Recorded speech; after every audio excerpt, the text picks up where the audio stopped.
Dear student, स्वागत है आप सभी का शुभम क्लासेस के इस नए वीडियो में। मैं संजीव सर। स्टूडेंट, आज के इस वीडियो में हम आपका एक बेहद इंपॉर्टेंट टॉपिक यानी कि आइंस्टीन का प्रकाश वैद्युत ऊर्जा संबंधी समीकरण जो है, ठीक है, प्रकाश वैद्युत उत्सर्जन से संबंधित जो आइंस्टीन का समीकरण है ये बेहद इंपॉर्टेंट है और बोर्ड एग्जाम में हूबहू यानी कि यही सेम टू सेम डेरिवेशन आपसे बहुत बार पूछा गया है। आप अनसॉल्व पेपर, क्वेश्चन बैंक, ठीक है, कुछ भी उठा के चेक कर सकते हैं कि ये क्वेश्चन जो है कितनी बार पूछा गया है। तो क्वेश्चन बहुत इंपॉर्टेंट है, फोकस करके शुरू से लेकर लास्ट तक देखिएगा। सारी चीजें A to Z आपके दिमाग में छप जाएगी और कुछ भी इस चैप्टर का यानी कि आज के इस वीडियो का कुछ भी ऐसा पॉइंट नहीं है कि जो आप भूल जाओ अगर आप फोकस करके देखेंगे तो, ठीक है। तो चलिए वीडियो को स्टार्ट करते हैं, फोकस करके देखिएगा, बहुत मजा आने वाला है। बात करते हैं, क्वेश्चन है हमारा कि प्रकाश वैद्युत उत्सर्जन संबंधी आइंस्टीन का समीकरण, ठीक है। यही हमें इसी की हमें क्या करनी है, स्थापना करनी है। तो इसमें सबसे पहले बात तो ये हम आपको बता दें कि जो आइंस्टीन ने सन 1905 ईस्वी में, ठीक है, प्रकाश वैद्युत प्रभाव की जो व्याख्या है, ठीक है, आइंस्टीन ने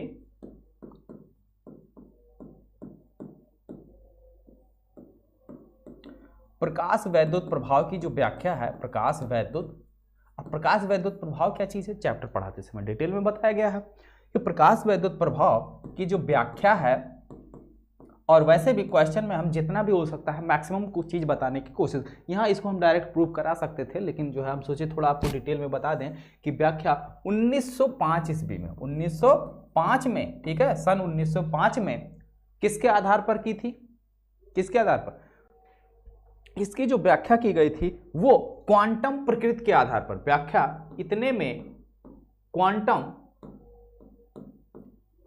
प्रकृति के आधार पर की गई थी, क्वांटम प्रकृति के आधार पर की गई थी। अब क्वांटम प्रकृति के अनुसार क्या चीज, आइंस्टीन ने यह बताया था कि यानी जो आपकी ये क्वांटम प्रकृति है, क्वांटम प्रकृति के अनुसार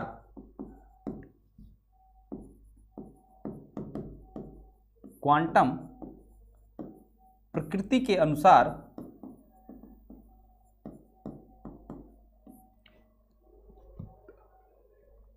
जो ऊर्जा है, ठीक है, जो आपकी ऊर्जा है, ये जो ऊर्जा का उत्सर्जन है, या एक तरीके से ऐसे कह सकते हैं ऊर्जा का उत्सर्जन, ठीक है, जो प्रकाश ऊर्जा है इसका उत्सर्जन ऊर्जा के छोटे छोटे पैकेटों के रूप में होता है। यानी कि इसके अनुसार प्रकाश ऊर्जा का उत्सर्जन, प्रकाश ऊर्जा का उत्सर्जन ऊर्जा के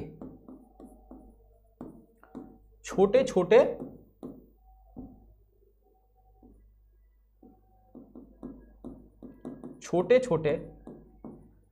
पैकेट या पैकेटों के रूप में, या जिसे हम बंडल भी बोल सकते हैं, ऊर्जा के छोटे छोटे बंडलों के रूप में होता है, जिसे हम फोटान कहते हैं, ठीक है, जिसे हम क्या कहते हैं, फोटान कहते हैं। ऊर्जा के छोटे छोटे पैकेटों के रूप में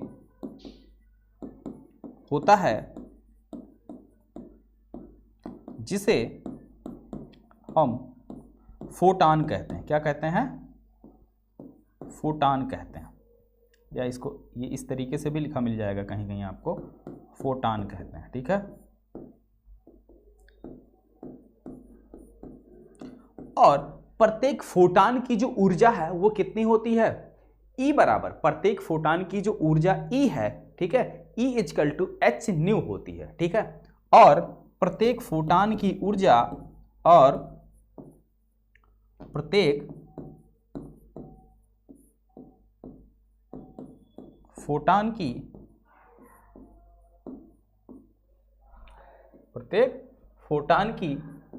ऊर्जा E equal to h nu होती है, h न्यू होती है,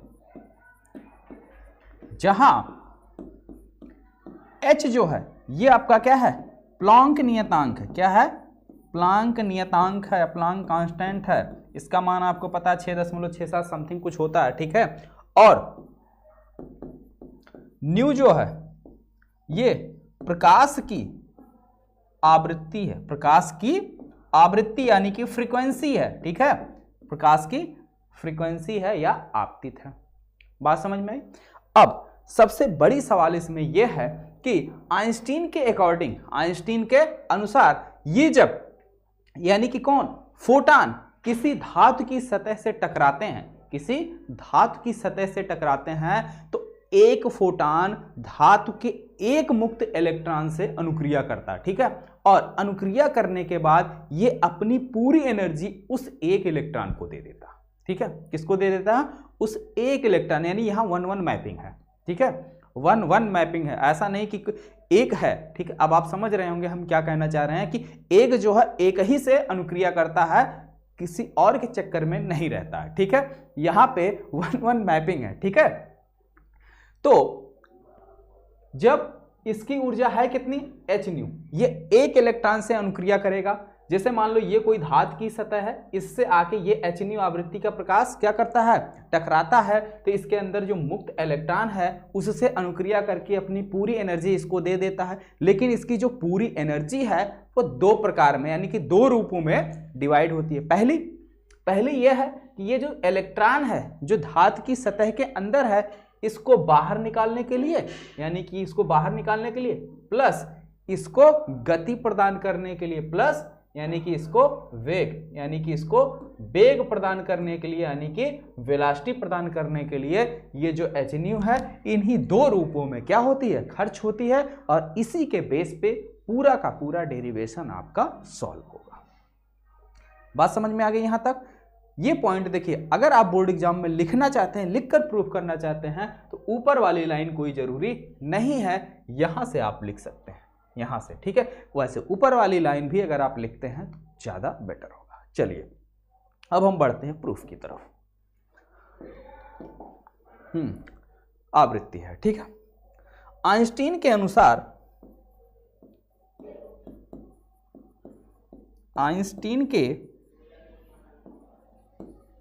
अनुसार प्रूफ की तरफ बढ़ रहे हैं। आइंस्टीन के अनुसार जब कोई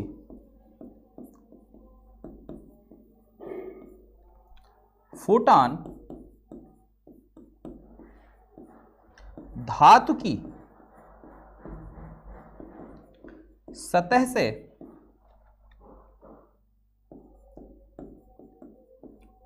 टकराता है तो एक फोटॉन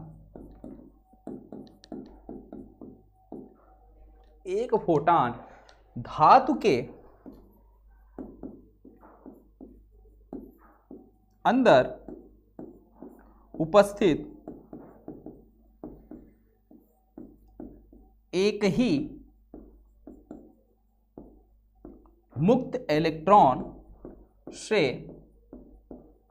अनुक्रिया करता है, एक ही मुक्त इलेक्ट्रॉन से अनुक्रिया करता है, ठीक है, एक ही मुक्त इलेक्ट्रॉन से अनुक्रिया करता है और अपनी संपूर्ण ऊर्जा उस एक इलेक्ट्रॉन को क्या करता है, दे देता है, और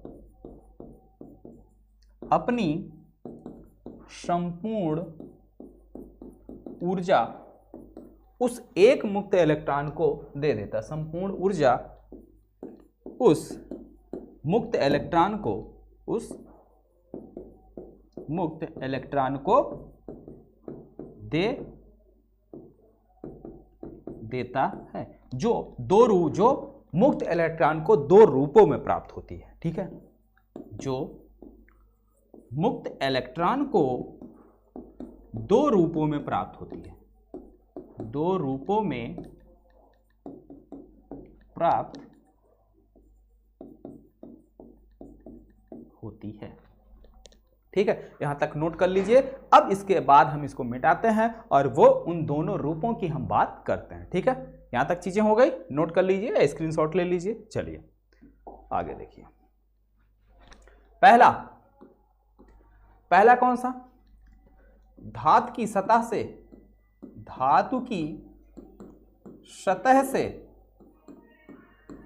मुक्त इलेक्ट्रॉन को बाहर भेजने में, बाहर निकालने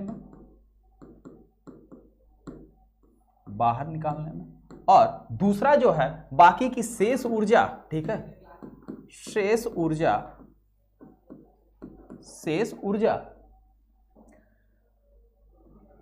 मुक्त इलेक्ट्रॉन को गति प्रदान करने में, ठीक है। शेष मुक्त ऊर्जा जो है, बची जो ऊर्जा है वो क्या है, जो मुक्त इलेक्ट्रॉन रिलीज होता है उससे, यानी कि उसको जो है गति प्रदान करने के लिए। अब नोट पॉइंट में यह है कि यदि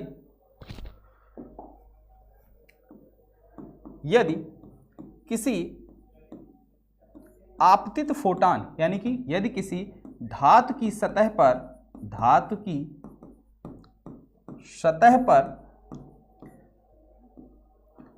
आपतित, यदि किसी धातु की सतह पर आपतित, ठीक है, धातु की सतह पे आपतित फोटॉन की ऊर्जा h, या फोटॉन की आवृत्ति, या प्रकाश, या धातु की जो भी आप लिखना चाहें, ठीक है, प्रकाश की आवृत्ति न्यू हो, ठीक है, तो आपतित प्रकाश, ठीक है, या ब्रैकेट में आप फोटॉन भी लिख सकते हो, फोटॉन की आवृत्ति न्यू हो तो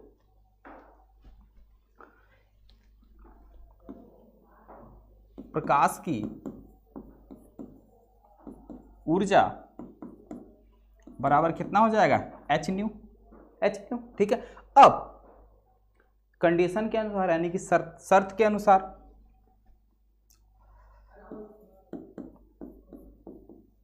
न्यू हो तब,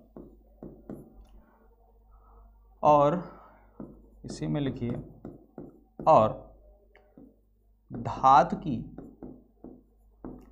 सतह से इलेक्ट्रॉन को बाहर निकालने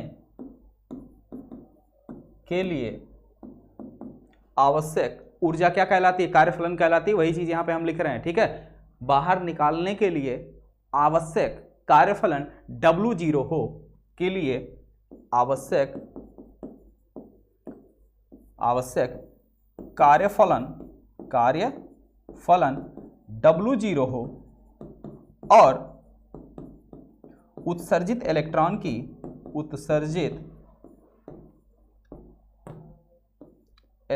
की अधिकतम गतिज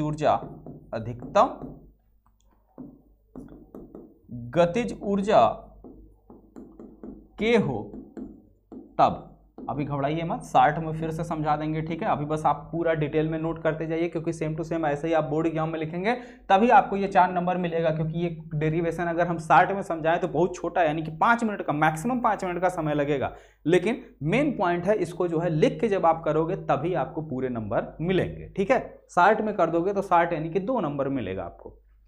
तब जो कुल ऊर्जा यानी कि एच न्यू है, ये किसमें डिपेंड हो जाएगा, कार्यफलन प्लस अधिकतम गतिज ऊर्जा के मैक्स, यानी के अधिकतम, ठीक है।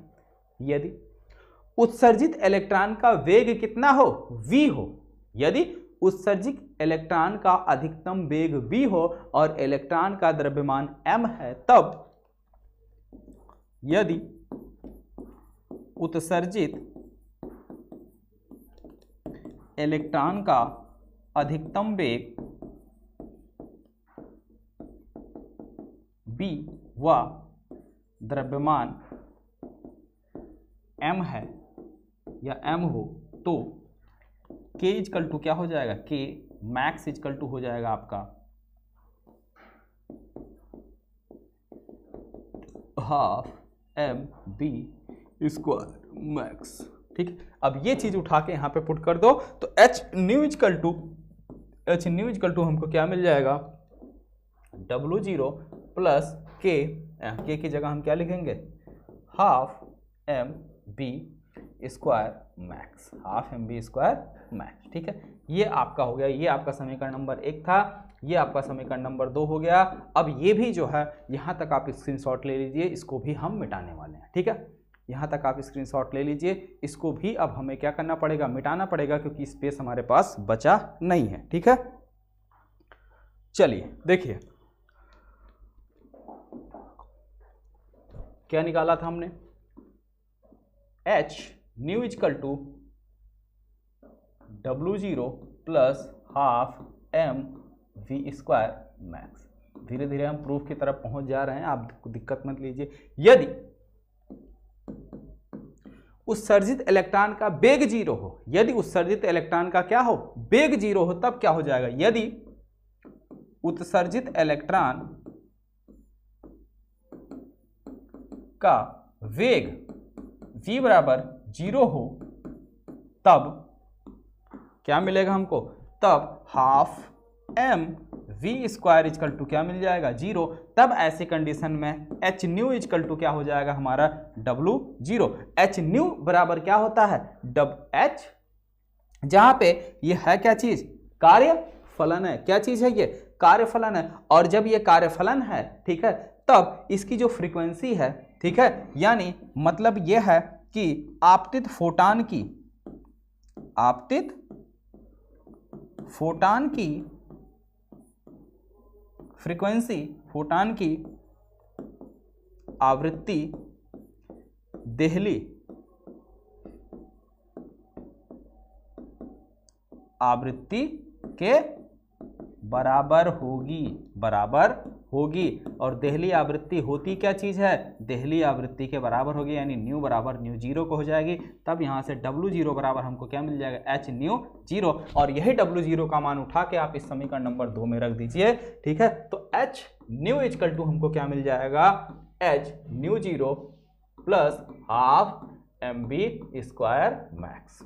हमें चाहिए half mv square max equal to, तो half mv square max equal to क्या हो जाएगा, ये इधर जाएगा माइनस हो जाएगा, तो h new minus h new 0। h common ले लो तो h कॉमन हो गया, न्यू माइनस न्यू 0, ये आपका आ गया half mv square max, half mv square max. ठीक है, ये आपका मान आ गया। ठीक है, यही जो है आइंस्टीन का प्रकाश वैद्युत उत्सर्जन संबंधी समीकरण है। यही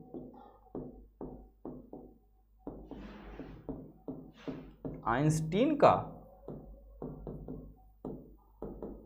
प्रकाश वैद्युत उत्सर्जन संबंधी समीकरण है। ठीक है, यही आइंस्टीन का प्रकाश वैद्युत उत्सर्जन संबंधी समीकरण है। समझ में आया सभी को, बोलो हाँ या ना। देखिए, जिसको भी समझ में नहीं आया एक बार फिर से मैं रिपीट कर रहा हूं, थोड़ा फोकस करके ध्यान से समझिएगा, सारी चीजें समझ में आ जाएंगी। यहां पे सिंपल हमने बात क्या किया कि जो आइंस्टीन है, ठीक है, आइंस्टीन ने सन 1905 ईस्वी में, ठीक है, प्रकाश वैद्युत उत्सर्जन यानी प्रकाश वैद्युत उत्सर्जन की जो व्याख्या है ये क्वांटम प्रकृति के आधार पर की थी। किसके आधार पर, क्वांटम प्रकृति के आधार पर। और क्वांटम प्रकृति का यानी कि जो क्वांटम थ्योरी कहती है, क्वांटम सिद्धांत के अनुसार, ठीक है, क्वांटम सिद्धांत के अनुसार जो आपका प्रकाश ऊर्जा है ये ऊर्जा के छोटे छोटे पैकेटों के रूप में, जिसे हम बंडल कहते हैं या फोटान कहते हैं, इस रूप में चलती है। और एक फोटान की जो ऊर्जा होती है वो कितनी होती है, h न्यू होती। एक फोटान की जो ऊर्जा होती है वो h न्यू होती है, E बराबर h न्यू। और जब ये प्रकाश, ठीक है, किसी धातु की सतह पे पड़ती है, प्रकाश का मतलब क्या, प्रकाश किसके रूप में चल रहे, फोटान के रूप में, ऊर्जा के छोटे छोटे पैकेटों के रूप में। यानी कि जब ये फोटान किसी धातु की सतह से क्या होते हैं, टकराते हैं, तो उस धातु की सतह से टकराने के पश्चात होता क्या, धातु के अंदर हमारे मुक्त इलेक्ट्रॉन होते हैं और उस मुक्त इलेक्ट्रॉन के अंदर उपस्थित केवल एक फोटान केवल एक ही इलेक्ट्रॉन से अनुक्रिया करता है और अपनी पूरी की पूरी ऊर्जा उसको क्या करता है, दे देता है। ठीक है, अपनी सारी ऊर्जा उसको दे देता है। ठीक है, बात समझ में आई। जैसे मान लो किसी के घर में कोई पेरेंट्स हैं जिसके पास केवल एक ही बेटा यानी कि इकलौता इंसान है, तो वो क्या होता है, जब जितनी भी प्रॉपर्टी उसकी होती है उसके एक्सपायर होने के बाद सारी प्रॉपर्टी किसके नाम जाती है? बेटे के नाम जाती है। यानी एक ही के नाम, एक ही है तो एक ही के नाम जाएगा। वही काम यहाँ पे है, ठीक है, बात समझ में आई? तो एक फोटान जो है एक इलेक्ट्रॉन से अनुक्रिया करता है, उसको अपनी सारी ऊर्जा दे देगा और वो ऊर्जा कितने रूपों में डिवाइड हो जाएगी? 2 रूपों में डिवाइड हो जाएगी। पहला, धातु की सतह से इलेक्ट्रॉन को बाहर निकालने के लिए, और दूसरी जो है, जो इलेक्ट्रॉन बाहर निकल रहा है उसको वेलोसिटी यानी कि गति प्रदान करने के लिए। बात समझ में आई? ठीक है। तो अगर हमने आपको बताया कि धातु की जो सतह है उससे उत्सर्जित इलेक्ट्रॉन जो है उसकी गतिज ऊर्जा, यानी कि अगर उसका वेग जो है आपका क्या है? v है। वेग क्या है? b है। तो ऐसी कंडीशन में गतिज ऊर्जा क्या हो जाएगी आपकी? Half mv²। ठीक है, हाफ mv²। वही चीज यहाँ पे लिखा गया है, तो यानी कि h nu equal to W0 plus half mv max²। ठीक है, जहां पे W0 क्या है? धातु की सतह से इलेक्ट्रॉन को बाहर निकालने के लिए आवश्यक ऊर्जा, और ये जो है उसकी गति हो गई।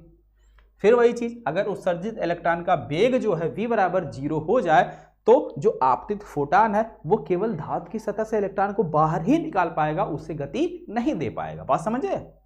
तो ऐसे कंडीशन में जब ये चीज 0 हो जाएगा तो h बराबर W0, और W0 है क्या? कार्यफलन। और कार्यफलन की जो आवृत्ति होती है, यानी कि उसमें फोटान की जो आवृत्ति होती है वो देली आवृत्ति के बराबर होती है, यानी कि न्यू इक्वल टू न्यू 0 हो जाएगा। तो यहाँ से W0 equal to h new 0, यह W0 का मान उठा के इसमें रख दिया गया, बाकी सॉल्व कर लिया गया, सीधे सीधे आपके पास आंसर। ठीक है, चलिए इसमें कुछ और इंपॉर्टेंट चीजें उसको भी देख लिया जाए।